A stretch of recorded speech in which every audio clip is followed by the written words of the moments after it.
In this video, I'm going to try to answer a question: what camera should you buy, the new Sony FX30 or the Sony A7IV for video? These are not your parents' camcorders. I was part of that generation. I'm going to do a comparison between the Super 35 entry-level Wonder versus the finest entry-level full-frame hybrid on the market. So let's talk about it right now. The A7IV is a camera that came out late 2021 and the FX3 late 2022. These are both late model cameras that pack a whole lot of video features, so let's break it down. Let's talk about advantages for the FX30. Full width 4K 60. It uses the entire sensor. There are no surprises like gender affirming pronouns during my visit to the proctologist. Cropped 4K 120, similar to the limitation of the A7IV, glorious either way. Tally lamp, so you can clearly see when your device is recording. FX3 body without the full weight. Video enhanced firmware, Cine EI. Dual CF Express Type A slots. Built-in fan for active cooling. LUT view assist and baked-in LUTs. Advantages for the A7IV: it can record video in full frame mode up to 30p and match the FX30's 4K up to and including 60p. It has a mechanical shutter, meaning it's a true hybrid camera, and it's quite competent. It can do 10 frames per second photos compared to the FX30's 1 shot per press. It has a 33 megapixel sensor, which is more than 26.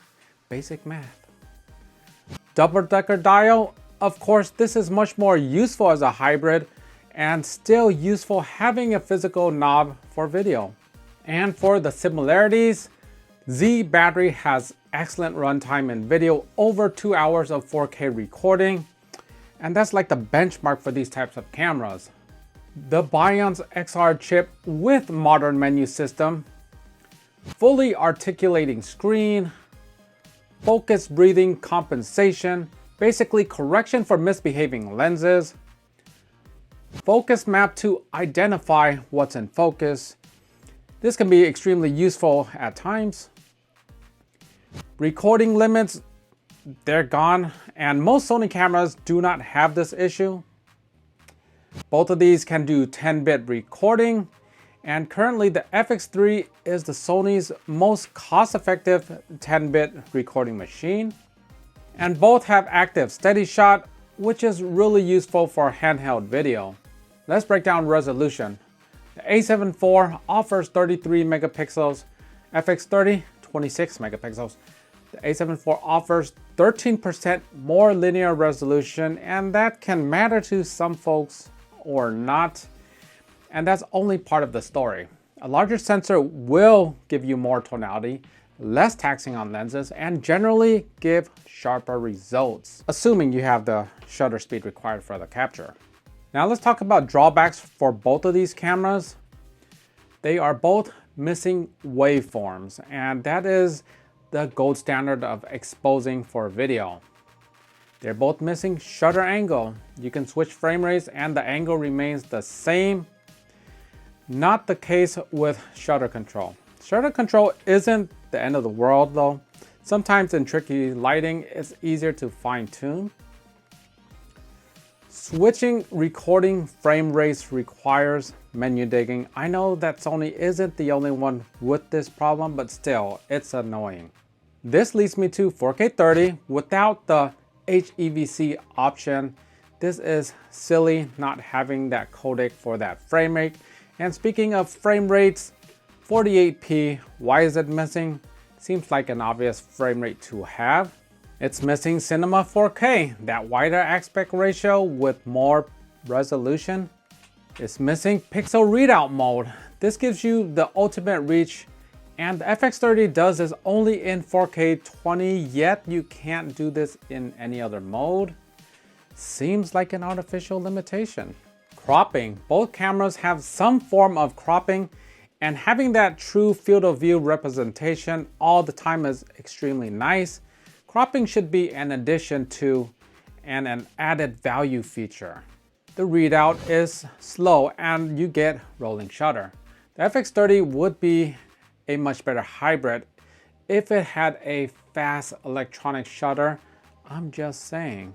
Let's talk about why you would buy the FX30. The standout feature is 4K 120. There is a crop involved, and that's just how it is. For this type of shooting to slow down action, I think most people would prefer the crop if they had to choose between that and full point of view. Again, I'm speaking only for slow motion type of shots where close-ups are usually preferred. That said, 4K 60 with no crop makes it more predictable when shooting.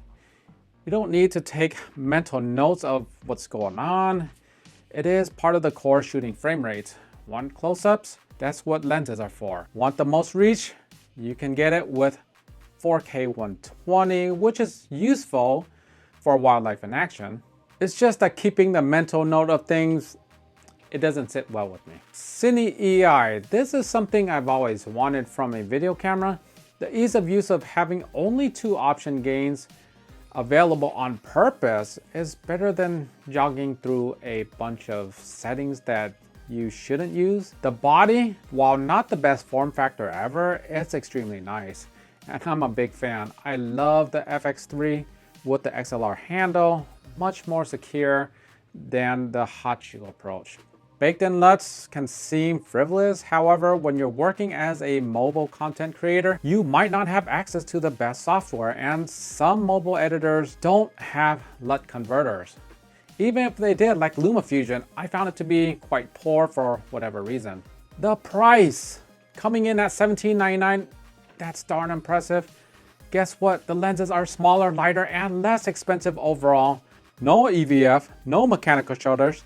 Those are real cost-saving measures, and they benefited the user. Tally lights. How many times have you hit the record button and not noticed the tiny symbols? On the FX3, it's clear, it's concise. You know when you're rolling. You can't miss it. I often miss the tally lights on the Panasonic GH6 because it's off to the left side. Either lens or hand or knob, something can obstruct it. With the FX3, it's a flat top, you're not missing it. The A7IV uses that red recording frame, and when you're using S-Log3 with Gamma Assist, they apply that Gamma Assist view monitor thing right to the red frame, which makes it darker and it's harder to see. It is an odd implementation. Lastly, the reliability of active cooling. Take long shots, long sessions, having the power setting to never shut off, not an issue. That's how video shooters operate. The device is on the entire time, and you don't want to shut it off. You don't have to, it's not gonna overheat. Let's talk about the case for the A7 IV. It offers full frame glory. It does the core elements well, 24, 25, 30p, and the downsampled video is stunning. The sensor is double the size with a higher native ISO.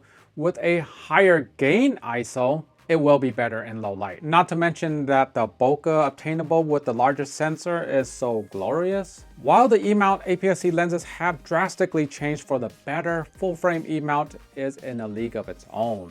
The lens selection is overly abundant, like my wife's spandex collection.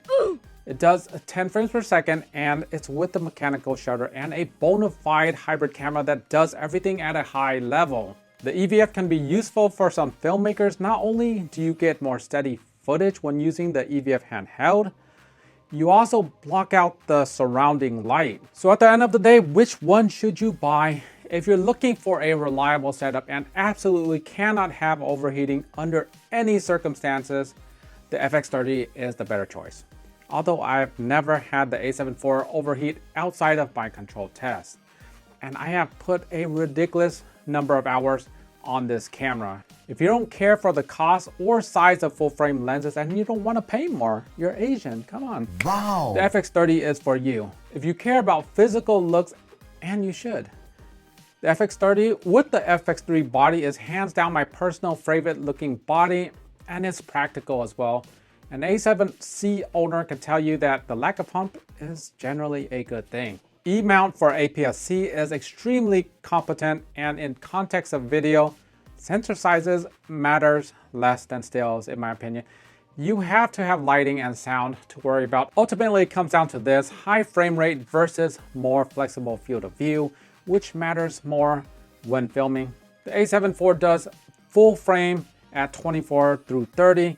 It does Super 35 at 24 through 60. The practicality of shooting dual modes has turned out to be extremely useful in my experience. More useful than high frame rate. And that is my opinion. When I'm using an ultra-wide zoom, I can forgo a longer lens, and while I'll be missing out on the bokeh, the short telephoto look is dramatically different than the ultra-wide field of view. You just get a totally different look, and cutting angles is really important when it comes to video. The FX30 is big on user experience, and that is what Cine EI is there for. Auto-applied LUTs for mobile users. Of course, neither camera is perfect, and some of the drawbacks can make them an operational mess.